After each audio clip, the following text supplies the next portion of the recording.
Uh, have you ever thought about adding servers for previous expansions as they were then? No. And by the way, you don't want to do that either. You think you do, but you don't. What's going on, everybody? My name is Haas. I'm here with another video. We're going to talk a little bit about changes and kind of what the community is calling for, in my opinion, on this whole thing.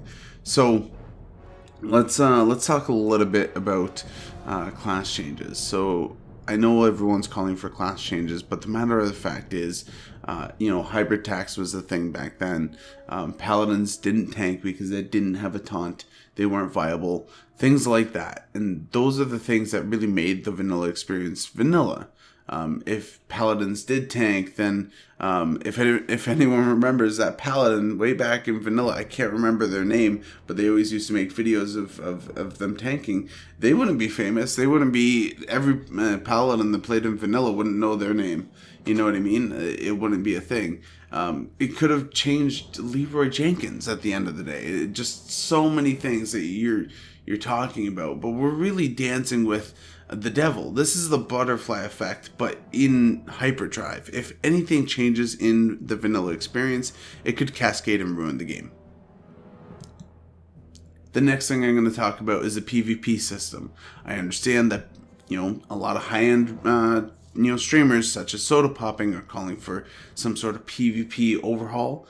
I don't agree with that at all. We should keep it at the regular standard, most popular PvP patch in vanilla. That is what worked, and that's why it was amazing. And it was amazing because of how much it forced not only Warsun Gulch participation, but World PvP. It really promoted World PvP. Alterac Valley was this big war amongst the Horde and Alliance. It was amazing, but it really gave a great accent to World PvP, and people could get geared and go out and go to Hillsbrad, and then there's giant wars in Hillsbrad all day. How great was that? But if we change it and if we put in an arena system, people could just be queuing up in Orgrimmar and never leaving again, never exploring the world, just like Burning Crusade or Wrath of the Lich King. So the PvP system needs to stay. Now, as you saw in the clip just at the start of the video, JL and Brack says, we think we want vanilla, but we don't. Of course, this was back in Warlords of Draenor or before the release, so I think we were more in Miss Pandaria at the time. But how right is he? I personally, I don't think he's right at all. I believe every little error, everything that happened back then really was character building, such as the leveling system. So some people have mentioned that the leveling system needs to be tuned up a little bit better map integration. Instead of having people have add-ons, we can go ahead and have some sort of map integration just like regular Legion. No, absolutely not. Absolutely not. How could people think that this is okay? Do people not understand that a meme was basically based on WoW questing? Where the hell is Mancrick's wife? So no, we're not changing questing. Questing is staying exactly how it is. If you want, there's going to be plenty of add-ons to help you out. So go download an add-on and, go about your life, you filthy casual. P.S. I'm going to be using an add-on to level through vanilla. Another change that people are talking about, less minor than the ones that we just mentioned, is it okay to have Horde and Alliance on the same server? I personally think this would be a cool feature, but it sounds like there's going to be multiple servers anyway, so I'd rather it be just like vanilla, where I can only make Horde on a server and I can only make Alliance on a server. That doesn't mean I'm going to play Alliance. I'm just going to play Horde because, why am I going to level 260s on two different factions? But at the same time, for the people that want to go play a Horde and an Alliance character, just play on two different servers. That's how it was before, and doing it differently could change things, right? Back then, nobody paid $14.99 just to grief somebody on a Horde. Well, okay, all right. People did that. But you get what I'm saying. Less people did it.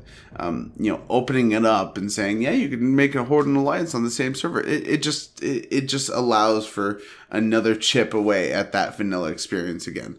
And I get it. I'm being very petty here, but you don't know what effects this could have on the community. You really don't. Unless you have a crystal ball and you're able to tell me that this does this and X equals Y, then it's not going to happen. So I don't agree with any changes to the server population, how many characters you can make, or whether it's Alliance or Horde. You should only be able to make the one faction on the server. If you want to play the other faction, go on a different server. Another thing that people are talking about is LFG.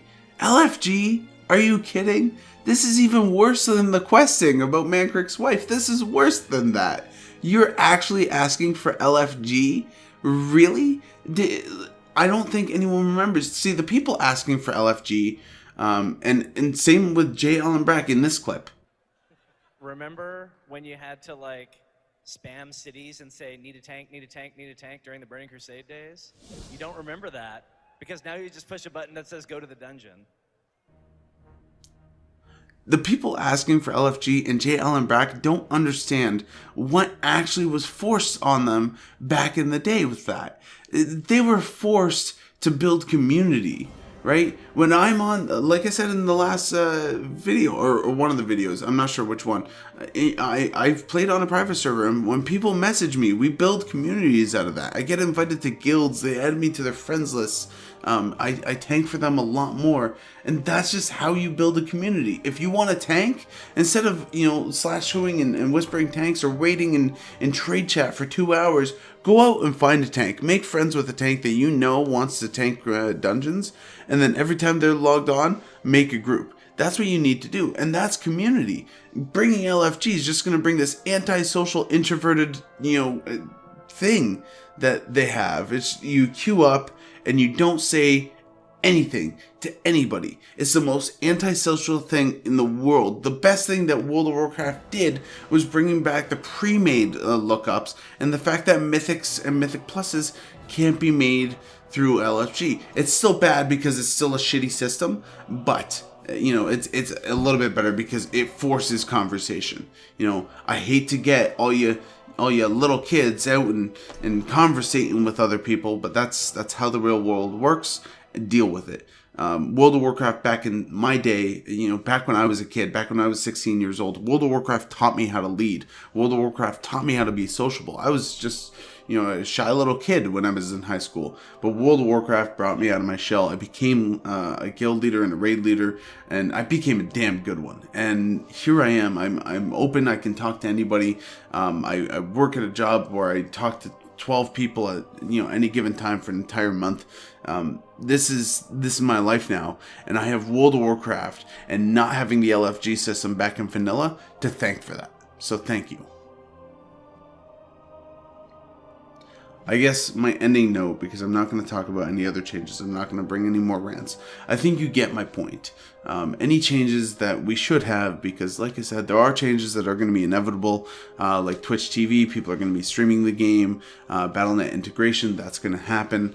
There's nothing we can do to stop that. The only thing that I hope is that we don't have a WoW token. That's the one thing that I really hope we don't have. And this is to Blizzard. Everyone else, just fade away. It's me and you, Blizzard. Me and you talking, right? I paid for your game because of how it is, and I don't play it now as actively because of what it is now and what it's become. Please, from the bottom of my heart, and I know the bottom of a lot of other vanilla advocates, please make this the vanilla experience we all want. Thank you. Oh, you guys are still here? Okay.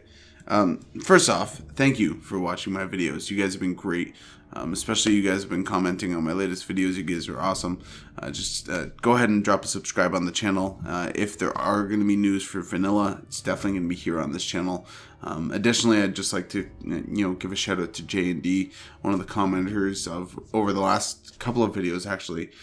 Suggested something kind of cool. So if anyone out there is interested in talking about vanilla, has a specific idea, and just wants to talk one-on-one, see what my thoughts are, let me know. I'll have you hop on my Discord and we'll record it. We'll make a little video out of it. I think it'd be cool. And full credit to the ideas to J&D. But I'd like to kind of transition that into a podcast type deal. So if you guys would like sort of a WoW vanilla podcast, please let me know. And that's what I'll start working on, is kind of a basis around these videos that I'm still making. So you get both. Anyway, guys, go ahead and like and comment on the video. Really helps me out and really helps the channel grow.